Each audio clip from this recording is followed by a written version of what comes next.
Welcome. This video is about a horror story called All You Can Eat.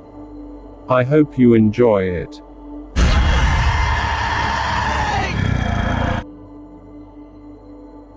When I was a child, my father always used to say, if you kill something, you eat it. I suppose that sounds reasonable enough, but my dad always took things a bit too far. I remember the first time it happened. I was only 3 years old. I was stomping on ants. He screamed at me, saying, "Scrape 'em up, and eat them, son." I wouldn't do it. I cried and tried to run away, but he grabbed me, and shoved the ants into my mouth, one by one. Afterwards, I threw up. One day, when I was 4, my father caught me pulling the wings off flies. He said, "You can eat them now, or eat them later." I started crying, but he picked up a fly, and made me open my mouth. Then, he dropped it in, and forced me to swallow it. For weeks afterwards, I thought I could feel the fly buzzing around inside me. When I was 6 years old, I made a bow and arrow out of a stick, and a piece of string. I was running around the backyard, shooting arrows into the bushes, when a bird flew by. I accidentally hit it, and it fell to the ground at my feet. My father was watching at the window. He yelled at me, saying, "Bring it inside."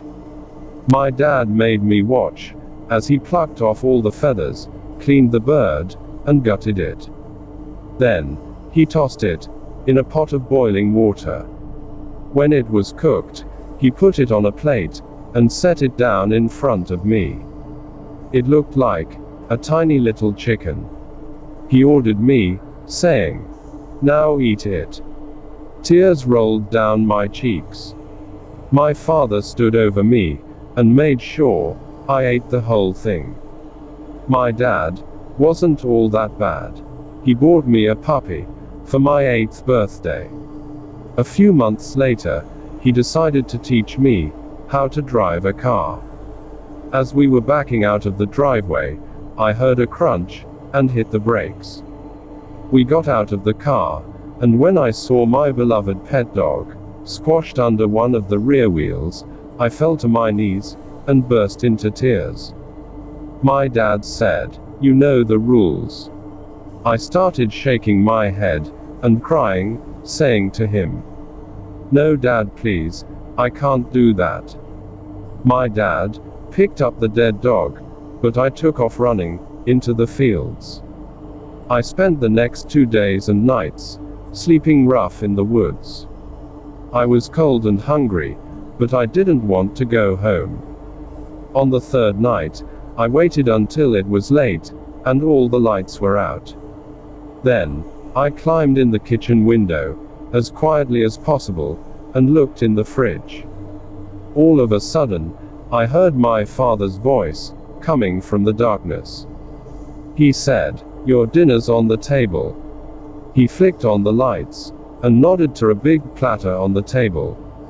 There lay my pet dog, roasted to a crisp, with an apple in its jaws.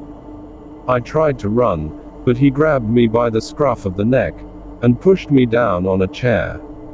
I couldn't stop screaming and crying, but he didn't care. Picking up a knife and fork, my father carved pieces off the dog, and put them on my plate. He made me eat, until I felt my stomach was about to burst. Something inside me snapped that night. I couldn't take it anymore. Then, and there, I began plotting to run away. Early one morning, just before dawn, I got dressed and packed a bag. Then, I quietly opened my bedroom door, and tiptoed into the hallway. Standing at the top of the stairs was my father. He had been waiting for me. He said, with a creepy smile, "Are you going somewhere?" I tried to run past him, but he stepped in my way. I accidentally slammed into him, and he lost his balance. Everything seemed to happen in slow motion.